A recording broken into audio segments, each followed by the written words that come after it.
ഇതൊന്നും ശരിക്കും ആരും പറഞ്ഞു കൊടുക്കില്ല. കാരണം അവര് പലരും ഇന്ന് ഇങ്ങോട്ട് വരാൻ വേണ്ടി മടിക്കുന്ന കാര്യം അവരൊരു ഫ്യൂച്ചർ കളഞ്ഞ പേരൻസ് ആണ് നിങ്ങൾ. ഇത് ഞാൻ പറയുന്നത് നമ്മുടെ കാനഡ ഇരിക്കുന്ന പിള്ളേരും കാണാറുണ്ടാവും. അവരിപ്പോ കരഞ്ഞുകൊണ്ടായിരിക്കും ഞാൻ ഈ പറയുന്ന കാര്യങ്ങൾ. സ്റ്റുഡന്റ് വീസ വലിയൊരു ഇൻവെസ്റ്റ്മെന്റ് ആണ്. അതായത് +2 ഡിപ്ലോമ കഴിഞ്ഞിട്ടുള്ള കുട്ടികളുടെ പേരൻസ് അവർ ലോൺ എടുത്തും അല്ലെങ്കിൽ കടമെടുത്തും 25-35 ലക്ഷം മുടക്കി. നിങ്ങൾ ഈ വാർത്തകളൊക്കെ ഒന്ന് കേൾക്കണം. ഓൺലൈൻ ഇഷ്ടംപോലെ വാർത്ത. ഇന്നിപ്പോൾ ഒത്തിരി ചാനൽ ഇറങ്ങിയിട്ടുണ്ട് കാനഡയിൽ. നിങ്ങൾ ഇങ്ങോട്ട് വരല്ലേ എന്നാണ് പറയുന്നത്. വള്ളക്കാർ വരുമ്പോൾ നമ്മളെ അങ്ങ് രക്ഷപ്പെടുത്തുന്നതാണ്. അവരിവിടെ വന്ന് ഈ പറയുന്ന നിങ്ങൾ വരൂ, ഞാൻ നിങ്ങൾക്ക് 2 വർഷത്തെ പഠനം തരാം, അതിനുശേഷം നിങ്ങൾക്ക് 3 വർഷത്തെ സ്റ്റേ ബാക്ക് തരാം, അതിനുശേഷം നിങ്ങൾക്ക് PR തരാം, ജോലി തരാം എന്ന് പറഞ്ഞ് കൊണ്ടുപോയ പിള്ളേരുടെ അവസ്ഥ. ഞാൻ ഇത് കുറ്റം പറയുന്ന പിള്ളേരെയല്ല, പാരന്റ്സ്.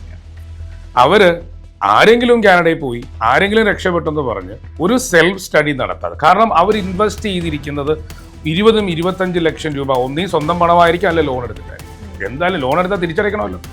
അതും ഈ പാവപ്പെട്ട പിള്ളേർക്ക് ഇത് കുത്തിക്കയറ്റി കൊടുത്തിട്ട് നിങ്ങൾ കാനഡയിൽ പോക്കോ, ഞങ്ങൾ നോക്കിയോളാം എന്ന് പറഞ്ഞ് ലോൺ എടുത്ത് പറഞ്ഞു വിട്ട് ഈ പിള്ളേരെ കൊണ്ട് അവിടെ ചെന്ന് അവരുടെ ഒരു 5 വർഷം കളയാണ് ചെയ്യും. ഇവര് മാക്സിമം സഹകരിച്ചിരുന്ന ഇന്ത്യക്കാരോടായിരിക്കും. അവരുടെ കൂട്ടുകാർ മൊത്തം മലയാളിയാണ്. അവർക്ക് ഒരു നോർമൽ ലാംഗ്വേജ് ലെവലേ ഇപ്പോഴും ഉള്ളൂ.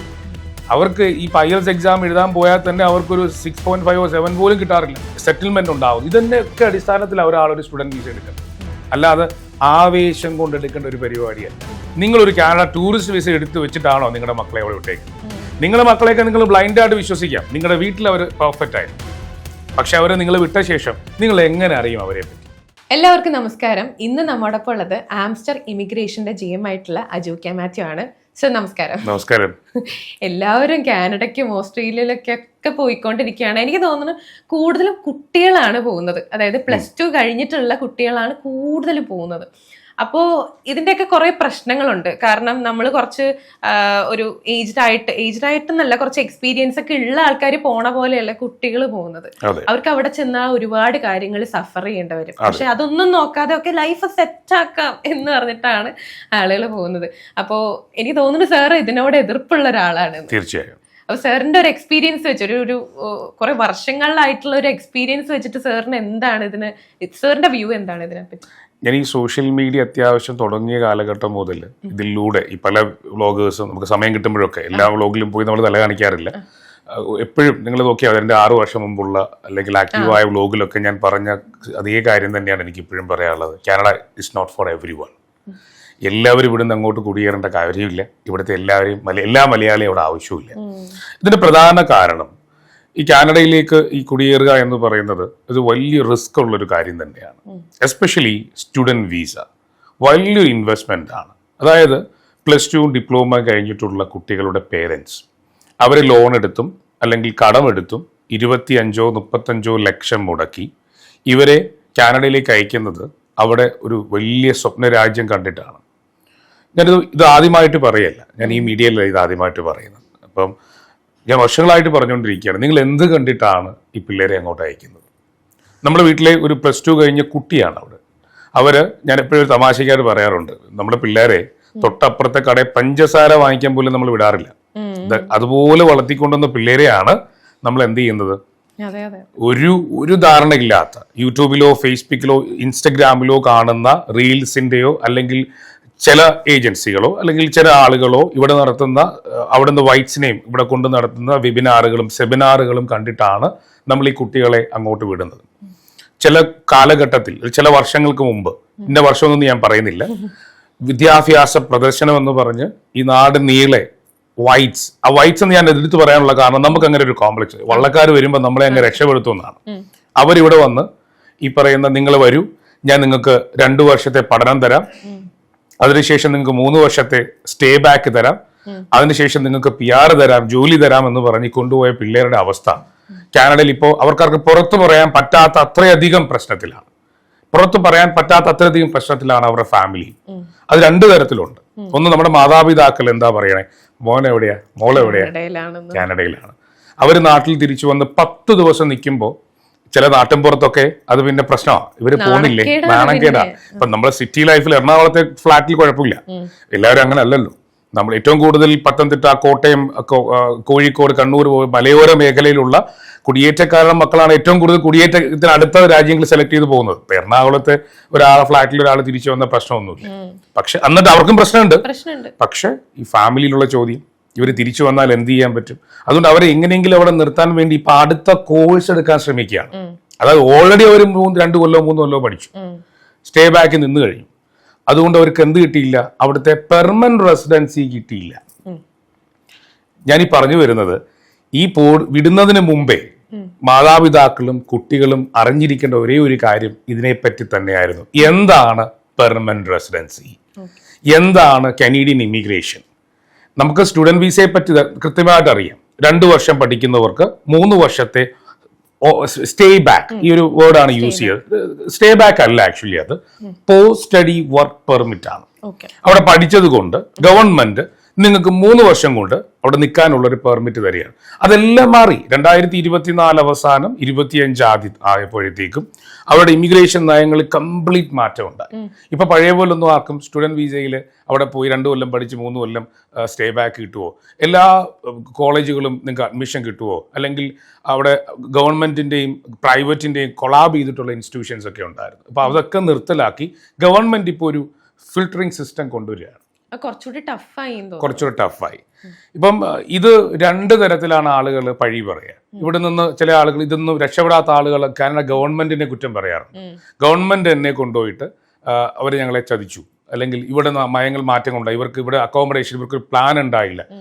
ശരിയാവാം, അവർക്ക് ചെറിയ സാമ്പത്തിക പ്രതിസന്ധി വന്നപ്പോൾ അവരേറ്റവും കൂടുതൽ ഇതൊരു ബിസിനസ് ആയിട്ടാണ് അവർ. അല്ല, ഞാൻ ചോദിക്കട്ടെ, ഇപ്പൊ നമ്മൾ ഒരുപാട് പൈസ മുടക്കി നമ്മൾ അങ്ങോട്ടേക്ക് പോവാണ്. അപ്പൊ അവിടെ ചെന്നിട്ട് ഈ നയങ്ങളുടെ ഭാഗമായിട്ട് ഉണ്ടാവുന്ന ഒരു തിരിച്ചു നമ്മൾ വരുമ്പോ പറ്റുന്ന എന്താന്ന് വെച്ചാൽ നമ്മുടെ അത്രയും ഒരു ക്യാഷ് നമ്മൾ ഇൻവെസ്റ്റ് ചെയ്ത പൈസ പോവല്ലേ ചെയ്യുന്നത്. തീർച്ചയായും അവരെടുക്കുന്ന കോഴ്സുകളൊക്കെ കേട്ട വളരെ രസമുള്ള കേസാണ്. International business management. ഏറ്റവും കൂടുതൽ മലയാളി സ്റ്റുഡൻസ് എടുത്തിട്ടുള്ള കോഴ്സിൻ്റെ പേരാണ് IBM, ഇന്റർനാഷണൽ ബിസിനസ് മാനേജ്മെന്റ്. ഇതിൻ്റെ കൂടെ ലോജിസ്റ്റിക്സ് വരും. ഇതിൻ്റെ കൂടെ ഇങ്ങനെ എളുപ്പമുള്ള, അതായത് ക്ലാസ്സിൽ കയറാതെ എങ്ങനെ പഠിക്കാമെന്ന് റിസർച്ച് ചെയ്ത ശേഷം കിട്ടിയ കോഴ്സസ് ആണ് ഇതൊക്കെ. ഇതിന് വലിയ ക്ലാസിക് ആയിട്ടൊന്നും ആവശ്യമില്ല. എങ്ങനെയാണ് ചിന്തിച്ച് കോഴ്സ് എടുക്കുന്നത്? അവിടെ ചെന്ന് കഴിഞ്ഞപ്പോൾ ഈ കോഴ്സുകൾ എല്ലാവരും ഇതാണ് എടുത്തിരിക്കുന്നത്. അവിടെ വരുന്ന മിക്കവാറും ഒരു 75% സ്റ്റുഡൻസ് എടുക്കുന്ന കോഴ്സ് ഇത്തരത്തിലുള്ള കോഴ്സുകളാണ്. അപ്പൊ അവർക്ക് ആർക്കും എന്ത് കിട്ടിയിട്ടില്ല? ജോലി കിട്ടുന്നില്ല. ഇപ്പൊ ഒരു അല്ലെങ്കിൽ ഒരു ബിസിനസ് കമ്പനിക്ക് അല്ലെങ്കിൽ ബിസിനസ് മാനേജ്മെന്റ് തലത്തിലുള്ള കമ്പനിക്ക് ആവശ്യം എക്സ്പീരിയൻസ്ഡ് ആയിട്ടുള്ള അഡ്മിനിസ്ട്രേഷൻ ആൾക്കാരെയാണ്, അല്ലെങ്കിൽ മാനേജേഴ്സിനെയാണ്, അല്ലെങ്കിൽ അക്കൗണ്ട്സ് ഡിപ്പാർട്ട്മെന്റിലുള്ള ആളുകളെയാണ്. ആ ഒരു സ്ഥാനത്തേക്ക് +2 നമ്മുടെ എറണാകുളത്തെ ഇന്ന സ്കൂളിൽ പഠിച്ച് അതിന് നേരെ കാനഡയിൽ പോയി ഇന്ന സ്കൂളിൽ നിന്ന് അല്ലെങ്കിൽ ഇന്ന കോളേജിൽ നിന്ന് 2 വർഷത്തെ ഡിപ്ലോമയും പഠിച്ച് ഒരു CV ഉണ്ടാക്കി ചിത്രമേഡമാണ് അവിടുത്തെ ഒരു മാനേജർ എന്ന് വിചാരിക്കുക. മേഡത്തിന്റെ മുമ്പിലാണ് ആര് വരുന്നത്? ഈ മലയാളി സ്റ്റുഡന്റ് അല്ലെങ്കിൽ കോഴ്സ് കഴിഞ്ഞിട്ട് ഒരു ഇന്റർവ്യൂവിന് വരുവാണ്. ജോലി ചോദിക്കുക, അഡ്മിനിസ്ട്രേഷൻ ആണ് ചോദിക്കുന്നത്. നിങ്ങൾ അവർക്ക് ജോലി കൊടുക്കും? ഒരു എക്സ്പീരിയൻസും ഇല്ല. അപ്പം ഈ പറയുന്ന പിള്ളേർക്ക് എക്സ്പീരിയൻസ് ഇല്ലാത്ത തന്നെയാണ് അവരെന്ത് ചെയ്യാത്തത്?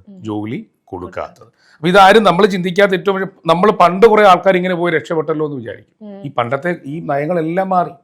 ഇവര് 2 കൊല്ലം പഠിച്ച് 3 കൊല്ലത്തെ സ്റ്റേ ബാക്ക് സമയത്ത് അവർ വീണ്ടും പാർട്ട് ടൈം ജോലികൾ ചെയ്യാൻ ശ്രമിച്ചുകൊണ്ടിരുന്നു. കാരണം അവർക്കൊരു ഫുൾ ടൈം ജോലി അവർ പഠിച്ച മേഖലയിൽ കിട്ടുന്നില്ല, കമ്പനികൾ കൊടുക്കുന്നില്ല. അപ്പൊ കമ്പനികളുടെ ആഗ്രഹം ഏറ്റവും നല്ല എക്സ്പീരിയൻസ് ഉള്ള ആളുകൾക്ക് ജോലി കൊടുക്കുക എന്നുള്ളതായിരുന്നു. അപ്പൊ ഈ ഇമിഗ്രേഷനെ പറ്റി ഒരു ധാരണയില്ലാതെ ഞാനിത് കുറ്റം പറയുന്ന പിള്ളേരെയല്ല, പാരന്റ്സിനെയാണ്. അവര് ആരെങ്കിലും കാനഡയിൽ പോയി ആരെങ്കിലും രക്ഷപ്പെട്ടെന്ന് പറഞ്ഞ് ഒരു സെൽഫ് സ്റ്റഡി നടത്താതെ, കാരണം അവർ ഇൻവെസ്റ്റ് ചെയ്തിരിക്കുന്നത് 20-25 ലക്ഷം രൂപ ഒന്നീ സ്വന്തം പണമായിരിക്കും, അല്ലെ ലോൺ എടുത്തിട്ടായിരിക്കും. എന്തായാലും ലോൺ എടുത്താൽ തിരിച്ചടയ്ക്കണമല്ലോ. അതും ഈ പാവപ്പെട്ട പിള്ളേർക്ക് ഇത് കുത്തിക്കയറ്റി കൊടുത്തിട്ട് നിങ്ങൾ കാനഡയിൽ പൊക്കോ, ഞങ്ങൾ നോക്കിയോളാം എന്ന് പറഞ്ഞ് ലോൺ എടുത്ത് പറഞ്ഞു വിട്ട് ഈ പിള്ളേരെ കൊണ്ട് അവിടെ ചെന്ന് അവരുടെ ഒരു 5 വർഷം കളയാണ് നമ്മൾ ചെയ്തത്. ഇത് നിങ്ങൾ തിരിച്ചു വന്നു കഴിഞ്ഞാൽ കേരളത്തിലൊരു കമ്പനി ജോലി കൊടുക്കും? അപ്പം നമ്മൾ വിചാരിക്കും നമ്മുടെ മക്കൾ നല്ല ഇംഗ്ലീഷൊക്കെ പറയുന്നു. ഇവർ മാക്സിമം സഹകരിച്ചിരുന്ന ഇന്ത്യക്കാരോടായിരിക്കും. അവരുടെ കൂട്ടുകാർ മൊത്തം മലയാളിയാണ്. അവർക്ക് ഒരു നോർമൽ ലാംഗ്വേജ് ലെവലേ ഇപ്പോഴേ ഉള്ളൂ. അവർക്ക് ഈ IELTS എക്സാം എഴുതാൻ പോയാൽ തന്നെ അവർക്കൊരു 6.5 or 7 പോലും കിട്ടാറില്ല. കാരണം അവരെല്ലാം സഹകരിച്ച് നടക്കുന്ന ആരോടായിട്ട് മലയാളികളുണ്ട്. അത്രയും ആൾക്കാർ അവിടെ ഉണ്ട്. നമ്മളെന്താ ഒരു ഫോറിൻ എഡ്യൂക്കേഷനെ കൊണ്ട് ഉദ്ദേശിക്കുന്നത് കൾച്ചറൽ എക്സ്ചേഞ്ച് ആണ്, അല്ലേ? ആ കൾച്ചർ എക്സ്ചേഞ്ചിലൂടെ ഒത്തിരി കാര്യങ്ങളുണ്ട്. ഭാഷ പഠിക്കാം, ആ രാജ്യത്തെ പറ്റി പഠിക്കാം, വിദേശികളായ കുറേ ആളുകളുടെ കൂടെ നമ്മൾ പഠിക്കുന്നു. അങ്ങനെ നമ്മുടെ എഡ്യൂക്കേഷനിൽ ഡെവലപ്മെന്റ് ഉണ്ടാവും, നമ്മൾ എടുക്കുന്ന കോഴ്സ് കൊണ്ട് നമുക്കും ഒരു പ്രയോജനം ഉണ്ടാവുന്നു, നമ്മുടെ കരിയറിനൊരു ഗ്രോത്ത് ഉണ്ടാവുന്നു, നമ്മുടെ ഭാവി ഫ്യൂച്ചറിന് ഒരു സെറ്റിൽമെന്റ് ഉണ്ടാവുന്നു. ഇതിൻ്റെയൊക്കെ അടിസ്ഥാനത്തിൽ ഒരാളൊരു സ്റ്റുഡന്റ് വിസ എടുക്കേണ്ടത്, അല്ലാതെ ആവേശം കൊണ്ട് എടുക്കേണ്ട ഒരു പരിപാടിയല്ല. അതായത് പണ്ടത്തെ ഇമിഗ്രേഷൻ നയങ്ങൾ വെച്ചിട്ട് പോയ ആൾക്കാർ ശരിക്കും പറഞ്ഞാൽ ലക്കിയാണ്. തീർച്ചയായും ഒരു 5, 6, 7 കൊല്ലം മുമ്പ് പോയവരൊക്കെ വളരെ ഈസി ആയിട്ട് പോയി രക്ഷപ്പെട്ടു. ഇത് കണ്ടിട്ടാണ് ഇത് കണ്ടിട്ട് എന്ത് ചെയ്തു, നമ്മുടെ അടുത്ത തലമുറയിൽപ്പെട്ട പേരൻസുകൾ എന്ത് ചെയ്തു, എൻ്റെ മക്കളെ എന്ത് ചെയ്യണം, കാനഡയ്ക്ക് വിടണം. ഒരു പ്രശ്നം എന്തെന്നറിയോ, ഇപ്പൊ ഒരു സ്റ്റുഡന്റ് കാനഡയിൽ പോയി, ഉദാഹരണം പറഞ്ഞാൽ ഇപ്പോൾ ചിത്രമെടുത്ത് ബാംഗ്ലൂർ പഠിക്കാൻ വിട്ടു. അപ്പൊ പേരൻസിന് ഒന്ന് അത്യാവശ്യം കാണാൻ വരണമെന്നുണ്ടെങ്കിൽ അവർക്ക് ബാംഗ്ലൂർ വരാം, ഈവൻ ദുബായിൽ വിട്ടാൽ പോലും നമുക്ക് വരാം. ഈ കാനഡയും അമേരിക്കയും ഓസ്ട്രേലിയയും ഒന്നും പെട്ടെന്നൊന്നും പേരൻസിന് വിസ കൊടുക്കൂല. ഈ പിള്ളേർ എന്താണ് അവിടെ കാണിച്ചു കൂട്ടുന്ന ഒരു ഐഡിയ ആർക്കും ഉണ്ടാവില്ല, പേരൻസിനുണ്ടാവില്ല. നിങ്ങൾ മക്കളെ അവിടെ വിടുന്നു, നിങ്ങൾ അവർ തരുന്ന വീഡിയോസോ അല്ലെങ്കിൽ ഒരു വീഡിയോ കോളിൽ മാത്രമേ അറിയുള്ളൂ അവരവിടെ എന്ത് ചെയ്യുന്നു എന്ന്. ഞാൻ പല പേരൻസിനോട് ചോദിക്കുകയാണ്, നിങ്ങൾക്ക് ആർക്കെങ്കിലും കാനഡയ്ക്കുള്ളൊരു വിസയുണ്ടോ? നിങ്ങളൊരു കാനഡ ടൂറിസ്റ്റ് വിസ എടുത്ത് വെച്ചിട്ടാണോ നിങ്ങളുടെ മക്കളെ അവിടെ വിട്ടേക്കുന്നത്? നിങ്ങളുടെ മക്കളെയൊക്കെ നിങ്ങൾ ബ്ലൈൻഡായിട്ട് വിശ്വസിക്കാം, നിങ്ങളുടെ വീട്ടിൽ അവർ പെർഫെക്റ്റ് ആയിരിക്കാം, പക്ഷെ അവരെ നിങ്ങൾ വിട്ട ശേഷം നിങ്ങൾ എങ്ങനെ അറിയും അവരെ പറ്റി?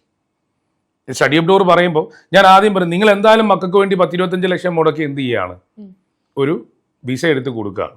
ഞാൻ പേരൻസിനോട് പലപ്പോഴും പറയാറുണ്ട്, നിങ്ങൾ ആദ്യം ഈ രാജ്യത്തെ ഒരു വിസിറ്റ് വിസയിൽ എടുത്ത് വെക്ക്.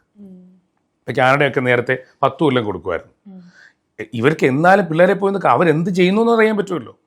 കാരണം പലരും ഇന്ന് ഇങ്ങോട്ട് വരാൻ വേണ്ടി മടിക്കുന്ന കാര്യം അവരൊരു ഫ്യൂച്ചർ കളഞ്ഞ പേരൻസ് ആണ് നിങ്ങൾ. ഇത് ഞാൻ പറയുന്നത് നമ്മുടെ ഈ കാനഡ ഇരിക്കുന്ന പിള്ളേരും കാണാറുണ്ടാവും, അവരിപ്പോ കരഞ്ഞുകൊണ്ടായിരിക്കും ഞാൻ ഈ പറയുന്ന കാര്യങ്ങൾക്ക്. ഇതൊന്നും ശരിക്കും ആരും പറഞ്ഞു കൊടുക്കില്ല. അതായത് ഞാൻ സ്റ്റഡി അബ്രോഡ് അല്ലെങ്കിൽ ഇങ്ങനെ ഒരു ഇൻഡസ്ട്രി വർക്ക് ചെയ്യുന്ന ആള് തന്നെയാണ്. മേഡം ഞാനിത് ആദ്യമായിട്ടല്ല മീഡിയയിൽ പറയുന്നത്, പണ്ട് ഇത് ആദ്യം ശ്രദ്ധിച്ചിട്ടില്ല. എൻ്റെ ഒരു പഴയ 5-6 കൊല്ലത്തെ വീഡിയോ എടുത്താലും ഞാൻ ഇതേ കാര്യം പറഞ്ഞുകൊണ്ടിരിപ്പുണ്ട് അവിടെ. ഞാൻ അന്നും പറഞ്ഞു, നിങ്ങൾ ഇമിഗ്രേഷൻ പഠിക്കണം, നിങ്ങൾ പഠിക്കണം, പേരൻസ് കുട്ടികൾ പഠിക്കണം, നിങ്ങൾ ഈ വാർത്തകളൊക്കെ ഒന്ന് കേൾക്കണം. ഓൺലൈൻ ഇത്തരം പോലെ വാർത്ത ഇന്നിപ്പോ ഒത്തിരി ചാനൽ ഇറങ്ങിയിട്ടുണ്ട് കാനഡയിൽ നിന്ന്, നിങ്ങൾ ഇങ്ങോട്ട് വരല്ലേ എന്നാ പറയുന്നത്.